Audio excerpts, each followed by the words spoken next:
ప్రతిదానికి నీకేం తెలుసు నీకేం తెలుసు అని అనకండి, అర్థమవుతుందా? ఇంట్లో ఉన్న పిల్లల్ని కట్టుకున్న పిల్లం మాట అంటే లెక్కలేదా? ఏటి మేము చెప్తే ఏమి వినరా? ఏటి అన్ని మీరు చెప్పినయే వినాలా? ఏటి మేము ఇంట్లో మేము ఏటి పని చేస్తాక పనికొస్తామా? మేము ఏ సలహాలు ఇస్తాక సరిపోమా? మేము పెళ్ళైన కానించి మీ మాటలు వినాలా?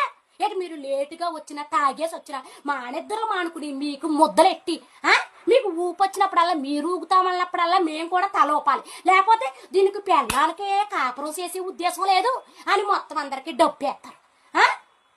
మీకు వంశోధారకులు కావాలంటే మళ్ళీ మేము ఎంత పొడుగు కోపించుకుని ఏటి మా ఒళ్ళంతా గొల్ల చేసుకుని మా రక్తం అంతా పాగొట్టుకుని 2-3 పిల్లలు మీకోసం కంటే పెళ్ళై 4-5 సంవత్సరాలకే మీకు మమ్మల్ని చూస్తే ఊపు రావట్లేదా? ఊపు ఎందుకు వస్తుంది?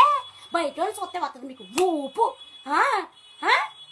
కట్నాలు ఇచ్చుకొని సారులు పెట్టుకొని మా ఒళ్ళంతా గుల్ల చేసుకొని మీకోసం మేము బతుకుతుంటే మీరు మా కోసం బతకరు.